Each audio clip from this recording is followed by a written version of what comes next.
Okay guys, for today's video guys, tayo po magpe-prepare ng ulam natin na kinilaw.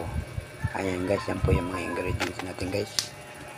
Ayan, meron tayong cucumber or pipino at fried game po guys. Ayan, dagdag pang aroma sa ating kinilaw.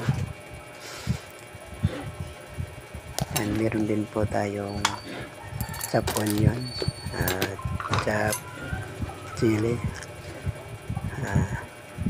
Meron din po tayong ginger guys or luya.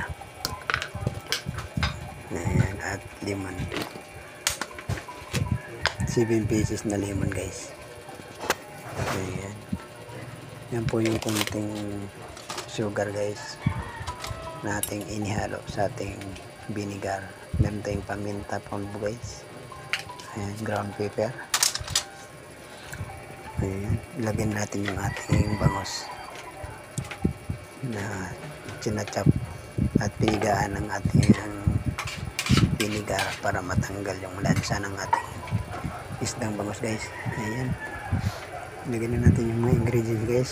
Pahuli lang natin ng lemon guys. Unahin natin yung sili at luya. Ayan, sunod natin ang ating chop onions. Ayan. Ayan, nailagay na natin guys. Pahuli natin yung lemon guys. Maya maya lang. Ayan. Ganyan natin sa sinala guys. Para mas maganda yung yung aroma ng ating lemon. Ayan. Piniga lang natin siya guys ng manual. Mano-mano. Ayan. Yan po yung ating limpo guys. Yan. Yan po yung ating cucumber or pipino. Yan. Imikos-imikos ang natin yan guys. Haluin natin mabuti para manuot yung lasa ng ating ingredients na inilagay. Ayan. Yan lang guys. Napakasimple lang magawa ng kinilaw na bangos.